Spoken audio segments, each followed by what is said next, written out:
Muy bien, en esta mañana vamos a seguir estudiando la Escritura que se encuentra en el libro de Marcos, el Evangelio de Marcos, Mateo, Marcos, segundo libro del Nuevo Testamento, Marcos capítulo 4, versículo 35 al 41. Dice así la palabra del Señor. Aquel día, cuando llegó la noche, les dijo: pasemos al otro lado. Y despidiendo a la multitud, le tomaron como estaba en la barca. Y había también con él otras barcas. Pero se levantó una gran tempestad de viento y echaba las olas en la barca, de tal manera que ya se anegaba. Y él estaba en la popa, durmiendo sobre un cabezal. Y le despertaron y le dijeron: Maestro, ¿no tienes cuidado que perecemos? Y levantándose, reprendió al viento y dijo al mar: Calla, enmudece. Y cesó el viento, y se hizo grande bonanza. Y les dijo: ¿por qué estáis así amedrentados? ¿Cómo no tenéis fe? Entonces temieron con gran temor, y se decían el uno al otro: ¿quién es este que aún el viento y el mar le obedecen? Y antes de entrar en el tema, me gustaría introducir este tema de las preguntas, y el título es Preguntas en medio de la tormenta, ¿no? ¿Por qué hay flotadores en los aviones en vez de paracaídas? Algunos se hacen esa pregunta, ¿no? O flotadores o salvavidas, ¿no? ¿Por qué siempre cuando limpiamos la casa, nadie viene de visita? Y cuando no está limpia y está desordenada, llega todo el mundo. ¿Verdad? Mire, ya algunos se hacen esa pregunta, ¿no? ¿Por qué las cosas que buscamos siempre aparecen cuando no las necesitamos? ¿Ya? ¿Por qué? ¿Por qué nos pasa eso? ¿Por qué cuando llegamos tarde a la iglesia corremos y ya venimos tarde? Si un detergente dice que es ultra concentrado, ¿por qué tenemos que echarle tanto detergente a una carga de ropa? Si es ultra concentrado, ¿no? ¿Por qué las pizzas, esta la has escuchado seguramente, por qué las pizzas que son redondas vienen en una caja cuadrada? ¿Se han dado cuenta? Bueno, anyway, algunas preguntas para introducir el tema, y hablemos de preguntas más serias, ¿ya? Creo que hay preguntas que son mucho más profundas, y alguna de ellas sería esta: ¿por qué me está pasando esto a mí? ¿Por qué me está ocurriendo? ¿Por qué estoy atravesando esta crisis en este tiempo, esta crisis financiera? ¿Por qué Dios permite tormentas en mi familia? Porque el tema de hoy tiene que ver con tormentas. ¿Por qué Dios permite esto que me pase? Y aquí yo encuentro que hay tres preguntas en el pasaje, en el texto que acabamos de leer. Tres preguntas, ¿ya? Y dos preguntas hacen los discípulos y una pregunta hace Jesús, ¿ya? La primera pregunta es: Maestro, ¿no te importa que perezcamos? Maestro, ¿no te importa que muramos? Maestro, ¿qué está pasando? ¿Por qué tú dejas que nos muramos? Mira, nos estamos ahogando. Porque dice el texto que la barca se anegaba, o que se estaba llenando de agua, ¿verdad? Entonces yo me imagino que los pobres estaban desesperados. Ahora, Jesús aquí está predicando. Vamos a volver un poquito al principio, ya antes de ir entrando en el tema. Jesús estaba predicando en el mar de Galilea a una multitud grande, ¿no es cierto? A una gran multitud. Y allí en esa barca pequeña, Jesús, ¿verdad?, está hablándole a la gente ahí en la costa y tratando de comunicar un mensaje. ¿Y cuál era el mensaje que estuvo comunicando? Y lo vemos ahí en el capítulo. Vemos que Jesús habla de la parábola del sembrador, ¿ya? El sembrador salió a sembrar, y yo prediqué en inglés esto hace un poquito tiempo atrás, ¿no? Acá en la iglesia, en el servicio de las 9 y de las 11, ¿verdad? Salió a sembrar. Luego también habla de la parábola de la sal y de la luz, ¿ya? Que tenemos que ser sal y luz, que predicó el pastor Tom, ¿no es cierto? Después vino la parábola de la semilla de mostaza, que una semilla tan pequeñita, ¿cómo puede ser que tiene tanto poder y da fruto, pero múltiples frutos? Que también nos habló el pastor Tom de eso. Y en el día de hoy está hablando el texto aquí de un milagro. Entonces Jesús había estado predicando todo el día, había estado hablándole a la gente y estaba tremendamente cansado, agotado, porque él era un ser humano, era un hombre, aparte de ser Dios, era hombre también, ¿verdad? Entonces, aquí él está en el lago, y algunos le llaman el mar de Galilea, otros hablan del lago, ¿ya? Era más o menos un mar o lago de unos 200 metros de profundidad. Se considera uno de los mares o lagos más bajos del mundo, es considerado. Y la verdad que no es muy grande. Tiene como 13 millas de largo por 7 millas de ancho. No es muy largo. El Señor me permitió, tuve el gran privilegio, y le doy gracias al Señor, de haber estado en Israel y pude navegar ahí. Fuimos en una barca y estuvimos ahí en el mar de Galilea. Muy emocionante, ¿no?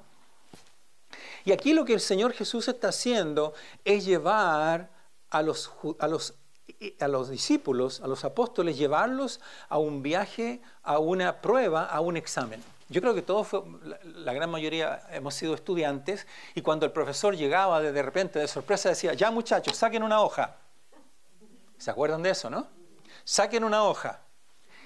Y el que no estudió, pobrecito de él. El Señor lo toma a los discípulos y dice: les voy a hacer un quiz a estos muchachos, les voy a hacer un examen aquí para probar cómo están, a ver cómo andan, ¿no? Y los lleva. No olviden que los discípulos eran, ¿qué? Pescadores. Interesante que el Señor Jesús los lleva al mar de Galilea, los lleva a un lugar donde ellos conocían. Ellos eran, digamos, expertos en navegar, expertos en la pesca, expertos en los mares, por decir, ¿no? Entonces, estos discípulos estaban en su ambiente, donde ellos se podían sentir o se sentían seguros. Y eso es muy llamativo, ¿no? Y note lo que Jesús dice en el versículo 35. Les dice, versículo 35, pasemos al otro lado. Muchachos, vamos a intentar llegar al otro lado. ¿Es eso lo que dice? No. Dice, pasemos al otro lado, ¿eh? O veamos si es que cruzamos, porque en una de esas a lo mejor no podemos cruzar. No dice eso, ¿no? O tampoco dice, súbanse a la barca que en la mitad del camino nos vamos a ahogar. No, ¿verdad? Él les aseguró que llegarían al otro lado. Y tenía un propósito, tenía un plan, porque al otro lado iba a llegar a Gadara, donde había un personaje muy conocido, que lo han escuchado por ahí ustedes, el endemoniado gadareno, al cual él sanó y liberó, ¿no es cierto? Había un plan, tenía un propósito, iba para allá, pero en el camino quería hablar con los discípulos, ¿no? Ahora, nosotros en nuestra vida enfrentamos tormentas, pero si Jesús ha dicho que nos va a llevar al otro lado, es que Él lo va a hacer. Él lo va a hacer. Y en ese sentido no tenemos que temer. Hemos de confiar en el Señor. Y créanme que yo como pastor tengo humanidad y soy humano también, y hay momentos que temo. Y tengo que pedirle al Señor que me dé fortaleza y Señor, necesito tu fortaleza. Ayúdame. Necesito que me des de tu fuerza, porque en mi carne, en mi propia humanidad, yo no voy a poder, ¿verdad? Mire lo que dice Números 23, 19, hablándonos de este tema y siguiendo el espíritu de lo que estamos diciendo. Números 23, 19 dice: Dios no es hombre para que mienta, ni hijo de hombre para que se arrepienta. Él dijo y no hará. Habló y no lo ejecutará. Después, él de despedir a la gente, él se adentra en el mar y de la nada se ven envueltos en una tormenta. Los discípulos con Jesús. En medio ellos de la desesperación, de la angustia que Jesús dormía, ellos lo despiertan. Lo despiertan, ¿no es cierto? Y aquí está la pregunta: ¿no te importa que nos ahoguemos? Ahora, cuando uno mira a los discípulos, uno tiende o puede decir: pero ¿cómo estos discípulos que eran tan duros de cabeza? ¿Cómo estos discípulos eran tan faltos de fe? Si ahí estaba el maestro con ellos. Yo creo que si yo voy en la barca, yo no habría tenido miedo, porque iba el maestro conmigo ahí. Y claro, puede ser que de pronto la crítica, podemos hacerle una crítica a ellos, pero los discípulos creo que eran tan humanos como nosotros lo somos hoy. Y yo estoy casi seguro que si nosotros estuviéramos en esa barca, estaríamos con temor igual, ¿verdad? Probablemente actuaríamos igual, o a lo mejor peor, no sé. Y aquí en esta pregunta encontramos también que nosotros también tenemos preguntas hoy. Preguntas que nos hacemos, como: Jesús, ¿tú entiendes realmente lo que yo estoy pasando? Señor, ¿tú realmente comprendes lo que yo paso? ¿De verdad te importa la situación que estoy viviendo? ¿De verdad te importa? ¿será que voy a sobrevivir a todo esto? Alguien por ahí me ha dicho, yo no sé si voy a sobrevivir todo lo que viene. Con una tormenta así, ¿cómo podía Jesús estar durmiendo? ¿Será que a lo mejor Jesús estaba fingiendo? Eso es probable, probablemente eso es lo que él estaba haciendo. Él estaba acostado, pero él estaba como pretendiendo que dormía, ¿no es cierto? Y tenía un ojo medio abierto, ¿no? Y mirando a los discípulos a ver cómo... Yo estaba curioso por ver la cara de los discípulos, ¿no? De la angustia, la desesperación y todo el horror que estaban sintiendo. Entonces Jesús tenía un ojo abierto. No, créame, Jesús estaba durmiendo. Estaba durmiendo 100%, ¿verdad? Sería indigno de Jesús que Él hiciera eso. Él no iba a hacer eso. Ahora, dice un predicador, un pastor muy conocido, Daniel Doriani, dice, el Padre, sin duda, que en esta situación estaba a cargo de la tormenta. El Padre Celestial. Cristo estaba durmiendo, pero el Padre Celestial, su papá de Cristo, el Hijo de Dios, Él estaba a cargo de esta tormenta, estaba controlando la tormenta. Jesús en su naturaleza humana simplemente estaba extremadamente cansado. Y es posible que hoy tengamos tres tipos de personas aquí presentes en esta audiencia, entre ustedes. Tal vez usted ya experimentó tormentas en su vida, que ya han terminado. Nuestra hermana recién nos habló de una tormenta muy grande que tuvo en su vida pasada, ¿verdad? Tormentas terribles. Tal vez algunos están experimentando una tormenta hoy, ahora, el día de hoy. Y créame, es muy posible que tormentas van a venir en el futuro. Porque la palabra del Señor nos dice claramente, ¿verdad? Y Jesús se lo dice a sus discípulos y nos lo dice a nosotros, es necesario que como hijos de Dios experimentemos y pasemos por persecuciones. Sería un engaño decirles que los cristianos no vamos a sufrir, porque eso no es cierto, ¿verdad? Dios tiene sus propósitos, a veces uno no los entiende, pero sin duda que en la vida cristiana hay dificultades que tenemos que experimentar. Ahora, aquí los discípulos estaban en un caos emocional en medio de la tormenta, ¿no? Y los discípulos están expresando sus miedos, reflejando su estado de desesperación, incluso a lo mejor un sentimiento de abandono del Señor Jesús. Y le hacen este reproche muy directo a Jesús. ¿No te das cuenta que nos ahogamos? ¿No te das cuenta que estamos ahogándonos, Señor? ¿No te importa? Implicando que Jesús no se preocupa por el sufrimiento. Y yo me pregunto, a veces hay oportunidades en que, y me ha tocado a veces tener un sentimiento interno, ¿no? O a veces un susurro del mismo enemigo, tratando de convencerme de que, mira, ¿dónde está tu Dios en esta situación? ¿Dónde quedó tu Dios? Tú que dices que amas a Dios, tú que dices que sirves a Dios, mira lo que está pasando. Hermanos, Dios siempre responde nuestras oraciones. Dios siempre responde nuestras oraciones. Lo que ocurre es que a veces Dios responde una oración con un no. Con un no. Y nosotros humanamente lo que esperamos es un sí. Pero por alguna razón que uno no, el plan de Dios es distinto y Dios trata con cada persona en forma individual, a veces la respuesta es, no, hijo, esto no te conviene, no es lo mejor para ti, ¿verdad? Y aquí encontramos una segunda pregunta. Y la segunda pregunta la vemos ahí en el versículo 40, que ya leímos. Y les dijo Jesús, ¿por qué estáis así amedrentados? ¿Cómo no tenéis fe? ¿Cómo no tenéis fe? Ahora, Él no estaba asustado. Jesús sin duda que no estaba. Al contrario, Él sabía que su Padre Celestial estaba en control de la tempestad, aun cuando los vientos rugían y hervía el agua, por decir, ¿no? El agua hirviendo. ¿Ya? Y Jesús, después de calmar esta tempestad, hace la pregunta, y en realidad un autor dice, un comentarista dice que es una pregunta un poco extraña. Y la pregunta fue, ¿por qué están asustados? Si usted probablemente... Yo le pregunto, ¿usted tendría miedo en una situación así? Usted me diría, pero pastor, ¿quién no tendría miedo en una situación así? ¿Quién no? ¿Verdad?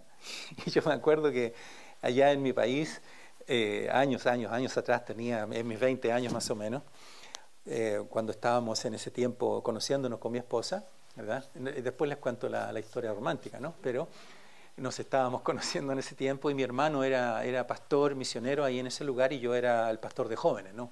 Trabajábamos juntos. Entonces un día me dice, hey Joel, vamos a pescar. Fanático por la pesca, Jerry, mi hermano, ¿no? Y bueno, vamos, le digo, ya, vamos. Llegamos ahí a la playa, en su camioneta, en su pickup, él traía un pequeño bote. Un bote, era una barca, pero no sé, yo creo que era así, ¿no? Chiquita. Apenas entrábamos los dos y íbamos a adentrarnos al mar. Y traía un pequeño motor, de esos que se ponen ahí, pero era pequeño, sencillo, ¿sí? No era una cosa de lujo, no era un yate o un bote, no, para nada, una barca, chica, pequeña. La pusimos en el agua juntos, qué sé yo. Y él le puso también como una especie como de rueda. Usted, no sé si se acuerda que antiguamente los neumáticos traían adentro en mi país se le llama una cámara, ¿ya? Que eso se inflaba. Y uno se echaba en el río, en el agua, y uno flotaba con eso, ¿no? Bueno, un neumático, qué sé yo, ya, él lo puso al lado. Yo creo que ahora, pensando el otro día, pensé, claro, él quería asegurarse que no nos fuéramos a ahogar, ¿no? Porque era tan pequeña la barca. Bueno, entramos al mar, y tiramos la caña para pescar, y de repente, créanme, empezamos a balancearnos, así. El mar empezó a subir, y nos subía y nos bajaba. En un momento yo veía, literalmente, una muralla de agua sobre nosotros. Nunca sentí miedo como eso. Bueno, 2 ocasiones, después le cuento la otra. Nunca sentí tanto miedo como eso. Yo le digo, Jerry, tenemos que irnos. Sí, me dice, vámonos. Así que ahí se nos acabó el coraje y el valor, ¿no? Así que pusimos el motor, prendió el motor y gracias al Señor, bueno, estoy aquí, ¿no? Funcionó y salimos. No pescamos nada, entre paréntesis, ¿eh? No pescamos nada, pescamos miedo nomás ese día. Bueno, anyway, esa fue una experiencia en la cual yo experimenté y sin duda aquí el Señor Jesús le está haciendo una pregunta válida. Interesante que ellos le llamen, Señor, ¿no ves que nos ahogamos? Pero en este momento, aunque lo llaman Señor, se nublaron en su mente. Señor, Rey, soberano, tú que tienes el control, tú que tienes la autoridad máxima. Eso es lo que estaban diciendo, Señor. Pero al mismo tiempo le dicen, mira, nos estamos ahogando. A veces no estamos así, ¿verdad? Creemos que Él es soberano y Él es Señor, pero parece que estamos desesperados y no sabemos que las cosas están fuera de control. Y no nos damos cuenta que nuestro Dios, Él tiene las cosas realmente bajo su dirección. Claramente se ve que acá los discípulos cayeron no solamente en miedo, sino que en pánico. Pánico. Un pánico profundo. Me acuerdo que, hablando de pánico, yo venía volando desde Miami hacia Tampa, donde vivían mis padres, los iba a visitar. Ya estaba casado, mi familia estaba en Paraguay, donde fuimos misioneros. Veníamos en este avión pequeño, con hélice, ¿ya? Volando, qué sé yo, y de repente sale un anuncio que yo apenas entendí, diciendo, tenemos que aterrizar en otro lugar, no en Tampa, en otro aeropuerto, no me acuerdo dónde, y vamos a bajar y oren. Porque lo que pasaba es que las ruedas no bajaba, el tren de aterrizaje no estaba funcionando. Estábamos sin ruedas. Y la que más gritaba y la que más estaba en pánico, ¿quién era? La azafata. Y se supone que la azafata tiene que poner calma, ¿no? Tranquilidad. Yo miraba al lado un pasajero, ese hombre estaba blanco. Atrás yo escuchaba, Padre nuestro que estás en los cielos, santificado sea tu nombre, el rosario, qué sé yo, todas esas cosas, todo. Todo el mundo. Yo, honestamente, pensando en mi esposa, pensando en mi hija, pensando, Señor, ya llegó mi hora, me puse a orar, eso fue lo que hice, tenía miedo, honestamente. Yo creo que esas 2 situaciones en las que he sentido más miedo y me he enfrentado a la muerte, ¿no? Hombres de poca fe, le dice, con un poquito de fe que ustedes hubiesen tenido, ¿verdad? Ustedes no tendrían pánico. Eso es más o menos lo que está tratando de decir, yo creo que en el fondo, ¿no? Como humanos caídos, hermanos y hermanas, nosotros enfrentamos el miedo en distintas ocasiones. Lo experimentamos. Y yo creo que no está mal que lo experimentemos. La cuestión es cómo lo enfrentamos, ¿verdad? ¿Cómo se enfrenta el temor, el pánico, el miedo, el horror, ¿no es cierto? ¿No le pasa a usted que cuando estamos en esa posición en que le vamos a hablar a alguien de Cristo o tenemos que hablarle a alguien del Señor, empezamos a sentir una cosquilla aquí en el estómago y empezamos a sentir un poquito de ¿le hablo o no le hablo? ¿Le hablo o no le hablo? Porque claro, hay temor de pronto que me puede gritar, me está juzgando. ¿Quién eres tú para hablarme de Dios? Yo no creo en la religión. hasta me puede dar uno, ¿no? ¿Verdad? Pero el Señor nos llama y nos dice que tenemos que compartir nuestra fe, ¿no es cierto? Pero y ahí es donde hay que enfrentar este animalito, ¿no? Que se llama el miedo o el temor. Juan nos recuerda en su palabra que el perfecto amor, ¿qué hace? Echa fuera el temor. Primera de Juan 4:18. Él quiere hablar a nuestro corazón. Y tenemos que recordar que en el cielo nunca se ha oído lo siguiente. Dios diciendo algo así: yo nunca imaginé que esto le pasaría a mi hijo y a mi hija. Trate usted de imaginarse este cuadro. Nuestro Dios hace una convocatoria, Él organiza una conferencia y Él llama a los ángeles. Y llama a los principales, al arcángel Miguel, Gabriel, qué sé yo, a los serafines, los llama y les dice, me voy a reunir con ellos porque yo quiero saber qué está pasando allá en la tierra, por decir, ¿no? Entonces, imagínense que Dios dice, ángeles, ¿en qué momento ocurrió que yo no me di cuenta que mi hija estaba pasando este problema? ¿Por qué ustedes no me hicieron saber? ¿En qué momento fue que yo, como Dios, no me di cuenta que mi hijo estaba experimentando un trauma o una dificultad financiera o estaba teniendo un problema familiar o estaba teniendo un problema de enfermedad? ¿En qué momento no me di cuenta? ¿Se imagina usted a Dios en el cielo así? Por supuesto que no. Claro que no. Él está presente. Él está aquí hoy y Él está con usted hoy. Cuando usted piensa en sus dificultades o usted experimenta problemas o luchas o conflictos, pruebas o tormentas, usando el lenguaje que usa Marcos, recuerde que el Señor está con usted, no está sola. Y como dice nuestro boletín, aquí en la primera etapa, Jesús, ¿qué dice? Está en la barca. Jesús está en la barca. Y después viene la tercera pregunta, la última, en el versículo 41, cuando Él ya calmó la tempestad. ¿Quién es este que hasta el viento y el mar le obedecen? Versículo 41. ¿Quién tiene tal poder para calmar la tempestad? Es lo que más o menos le están diciendo a Jesús, ¿no? ¿Quién es este? No olvidemos que el libro de Marcos tiene una dirección, tiene un tema, ¿verdad? Y el Evangelio de Marcos está tratando de convencer a los lectores de que Jesús es Dios. Por lo tanto, vemos allá en los primeros capítulos cuando Jesús sana a un paralítico. Pero no solamente lo sanó, sino también le perdonó sus pecados. Entonces vemos a Cristo aquí calmando la tempestad. Entonces Jesús tiene poder y autoridad sobre la enfermedad, tiene poder y autoridad sobre el pecado, tiene poder y autoridad sobre la tormenta, tiene poder y autoridad sobre los demonios, tiene poder y autoridad sobre la naturaleza. Eso es lo que está tratando de mostrarnos, ¿verdad? El libro de Marcos. Entonces, cuando aquí ellos hacen la pregunta, uno tiene que leer entre líneas, ¿no? ¿Quién es este que hasta el viento y el mar le obedecen? ¿Cuál es el mensaje que quiere dar Marcos? ¿Verdad? Y vamos a entrar un poquito en eso. Se cuenta que un niño va en un avión y viene una turbulencia. Si usted ha viajado, usted ha experimentado turbulencia. Y en medio de la turbulencia, a veces los aviones saltan así, ¿no? Y lo más terrible es cuando el avión hace eso, parece como que uno se va a caer, ¿no? ¿Qué hace esto, no? Bueno, las turbulencias, y todo el mundo, algunos gritando, desesperados, qué sé yo, hasta que se calma. Pasa la turbulencia, y este hombre observó, dentro de toda la locura, él miró y vio que el niño estaba tranquilo, muy tranquilo. Y cuando ya estaba todo calmado, le pregunta, oye niño, ¿por qué tú estabas tan calmado durante la turbulencia?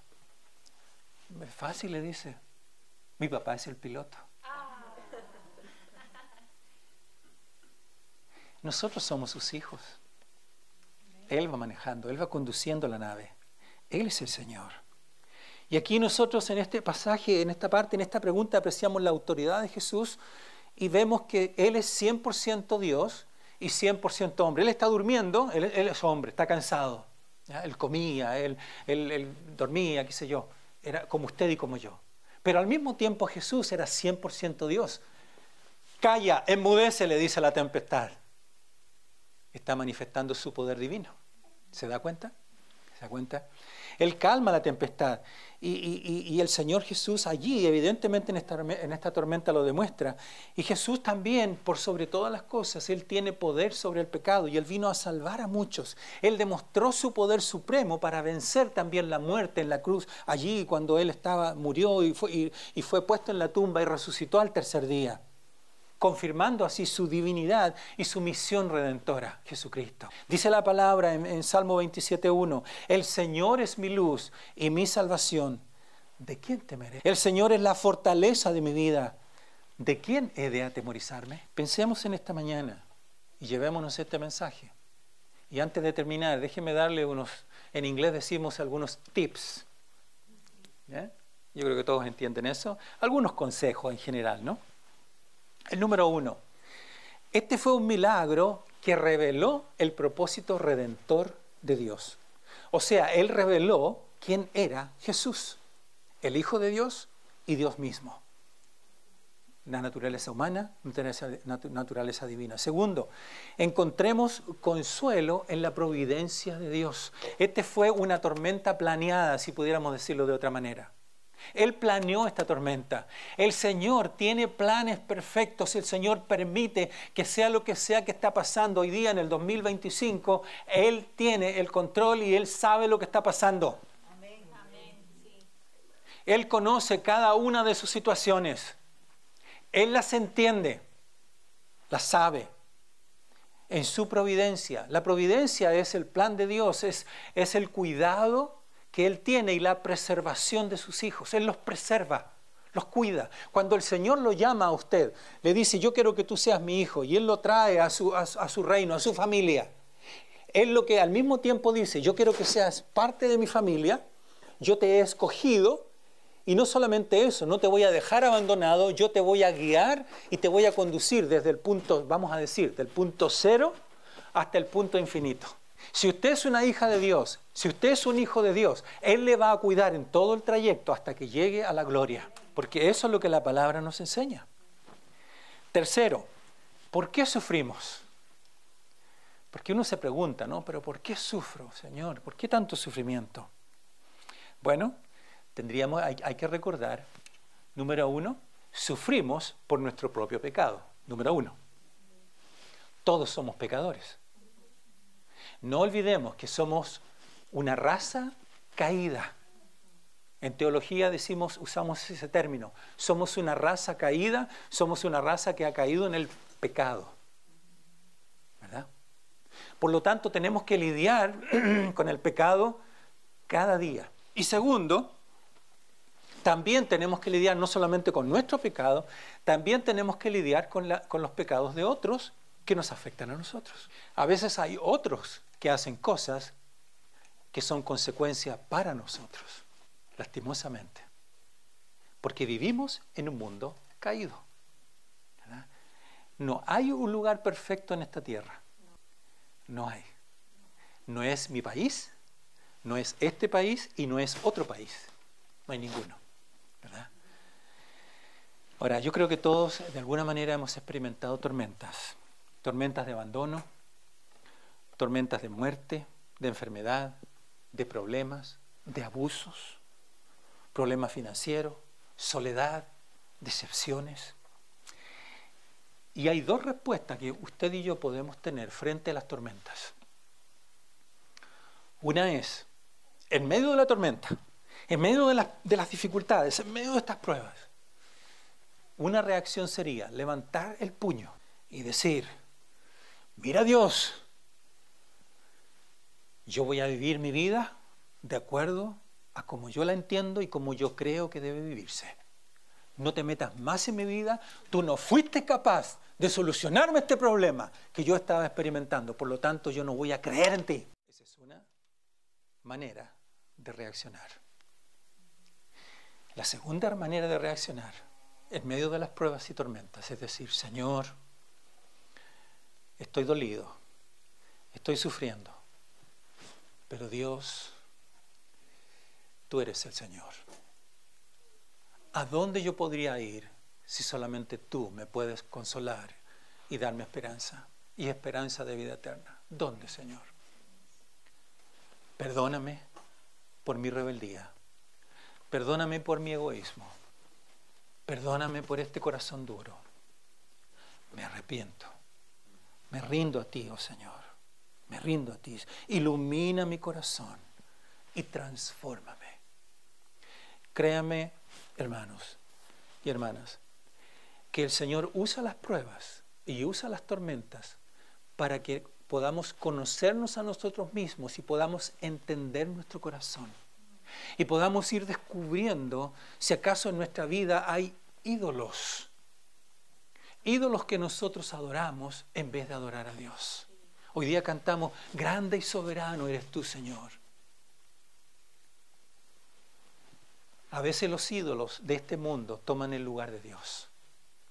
Trabajo, familia, qué sé yo, podría nombrar 1000 cosas. Y es allí donde necesitamos que en medio de las dificultades podamos abrir nuestros oídos y decir, Señor, muéstrame mi corazón. Muéstrame quién soy yo. Muéstrame dónde estoy, Señor. ¿Qué es lo que tengo que cambiar? ¿Qué tiene que cambiar en mi vida? Y no diga esto, ya, a partir de mañana voy a cambiar. No, así no funciona. Eso es religión. El único que nos puede cambiar es Jesucristo. Y en la medida que yo le pido al Señor y le pido al Espíritu Santo que obre mi vida, y el Espíritu Santo lo que hace, Él me toma y me lleva a la presencia de Jesús, y yo puedo rendirme al Señor Jesús, y el Señor Jesús me toma de la mano y me lleva al Padre.